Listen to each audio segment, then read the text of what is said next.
Hey, remember when Bob Iger said that Disney was actually done putting out Star Wars films theatrically for a couple years and they're going to turn their focus to Disney Plus? We all thought that was TV shows, but it turns out that might actually include movies. Some news just broke, and we're going to talk about that right now.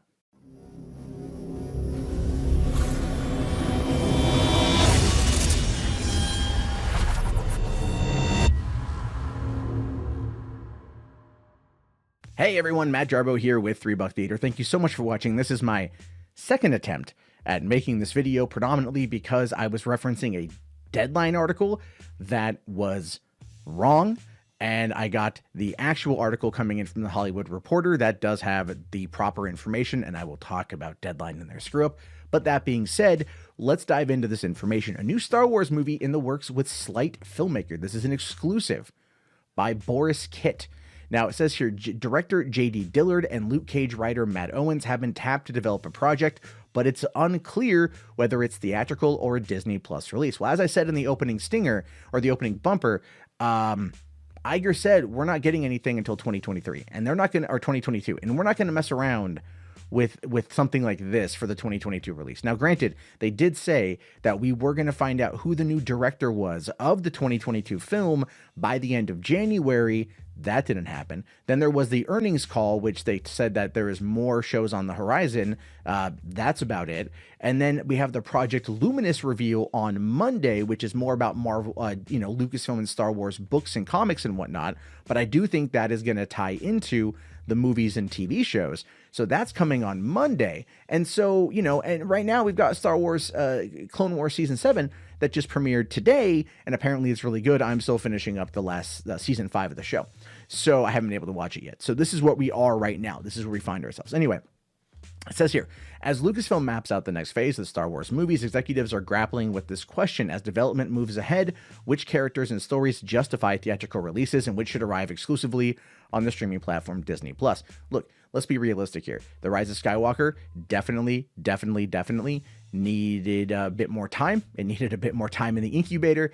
It was set to a predetermined release date, and that ended up being a problem because there was no plans. And so as a result of the failure of The Last Jedi and of Solo, and ultimately even to an extent of The Rise of Skywalker, and I say this as a person who liked the movie, it's better that they scale it back. To them right now, The Mandalorian and Baby Yoda are like the top tier things to protect about Star Wars, and people really want to see that kind of content going forward. Myself included, I would prefer the Mandalorian type TV show versus a theatrical experience. Now, it says the Hollywood Reporter learned Friday that a new Star Wars project is in the works. J.D. Dillard, best known for writing and directing the sci-fi thriller Sleight, which, just as a side note, was a $250,000 budgeted movie that made about $4 million at the box office, and it has about maybe a 73% on Rotten Tomatoes, and I think the audience gives it like about a 5 out of 10. So it is what it is. And then also Matt Owens, who is a writer on Marvel shows like Luke Cage and Agents of S.H.I.E.L.D., has been tapped to develop it. With that, I have to ask the question, are we talking Season 1 Luke Cage, Season 1 Agents of S.H.I.E.L.D.? Because both of those were pretty terrible. Look, the first half of Luke Cage Season 1 was good. Once Cottonmouth was gone, the show went to crap. I mean, Diamondback was a terrible villain, but Bushmaster from Season 2, oh my, he was so great. He was GOAT. I loved him. But anyway, insiders say that it's undecided whether the project will be for the big screen or for the highly prioritized streaming service. Again, I love how he kind of ended the first two paragraphs here with literally the same sentence, just worded differently. Way to pad out the 500-word minimum. Anyway, plot details, character details, and setting details are unknown and being kept in the murky underworld of Exegol. It is unclear whether Dillard would direct will direct should the project move forward. The Dillard project is understood to be unrelated to a Star Wars film pitch by Marvel Studios chief Kevin Feige and potential work from The Last Jedi director Rian Johnson. Again, Johnson's not involved. I don't even know why they're bringing that up. I mean, he's doing Knives Out too. If he does go back to Star Wars, it will be a long time, but Kathy Kennedy won't be there to protect him.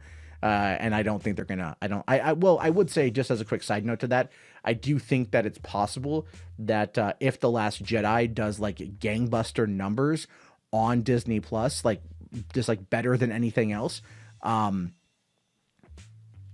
they'll bring in Rian Johnson. That's all I'm saying on that one. So here's the Exegol thing. Let's quickly touch upon that because I just want to get that out of the way. Boris Kitt here did say on Twitter that he says, just a clarification, the new Star Wars project does not take place on Exegol. I wrote a casual and fun line regarding plot details. being unknown and tied it to the subject matter, and Deadline has taken it and run with it, which is true that they did do that up here. Secret Star Wars Sith Exegol feature. Anthony D'Alessandro here, he jumped the gun. So that's, thanks, Anthony. You wasted a lot of my time because this was the article I was pulling from, because it's a solid article. But that being said, looking over here at this, okay, what could it possibly be? This is where we get into the fun part. This is where we get into the rumor and the speculation and the theory. Looking at the people involved and looking at the type of work that they're doing, I have a theory, and it's one that I've covered before. It's one that I covered a while back, and that actually is this right here, the Lando Calrissian Disney Plus series. Now, I first heard about this from Mikey Sutton a while back, and I've heard it kind of reiterated by other people out there that this is something that Disney Plus really still wants to work on Solo, wants to expand Solo. And if you've seen season 5, episode 16 of the Clone Wars, you know kind of what's going on. That little arc leading into, I think it's episodes 14, 15, and 16. Like, it's really, that's like an excellent arc. You guys should watch those episodes. And they talk about, they kind of set up the ending of Solo, right? They set up what we learned at the ending of Solo, and that takes place like at least a solid 15 years later. So, there's time, so there's a lot of time for Darth Maul in that time period to kind of start setting up everything we saw with Crimson Dawn and so on and so forth. And so that could be something here tying it in. Now, there was also that line from Lando Calrissian in The Rise of Skywalker, who said that, he's like, when looking for Ochi's dagger, he's like, oh yeah, no, Luke and I came here looking for that, like, way back in the day. We were trying to track this dude down. And so, like, him and Luke went on adventures together. They went to go try to find Sith artifacts and stop the Sith. So that could be something, with the Lando Calrissian storyline. They kind of, like, laid the crumbs a little bit, peppered throughout the different shows and movies, and you just got to kind of find a way to move them all together. But that being said, I literally have no idea if this is going to be what they're going to do or not. But when it comes to the movies, theatrically speaking, look, Solo was the lowest grossing of the 5. But like I said, it's got a pretty big following. People really like it. And I think that's where it's going to find its home future-wise, is going to be on Disney Plus. But they're not going to want to rush back out to a theatrical release. They are going to take the Marvel approach of a slow build, right? They're going to go back to the drawing board. They're going to do everything they can for a slow build. And then from there, they're going to go off and they're going to go do, they're going to like beef it up a bit.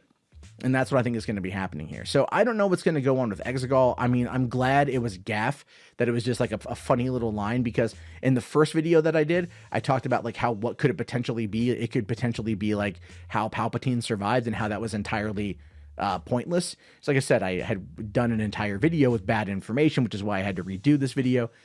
So thank you for that one. But that being said, I'm really curious to know what you guys have to think about this one. Do you think we're going to find out more pretty soon? Do you think it's a Lando Calrissian thing? What do you think it might be? Again, rumor, speculation abound. Let's have a lot of fun with it. I want to hear your thoughts. I want to hear your opinions. Let me know down in the comments below. And again, if you guys want to help support the channel, the best way to do that is to hit that like button. Not even necessarily the subscribe. Just hit that like. Make sure you smash it. And you comment below, and you type Star Wars, so I know you made it this far. And if you really want to support the channel, consider becoming a patron. $1 per month. It helps the channel out. I'm also doing YouTube memberships here very soon. I'm waiting to get approved on that one. We're going to be doing like member-only live streams. That will also be something through Patreon. It's just because right now YouTube is in this place where they don't know what's going on, and a lot of us who do this as a full-time thing, it's in a bad place. So something you guys can help out with if you want. No pressure. Anyway, guys, thank you so much for watching. Have yourself a great day, and peace out.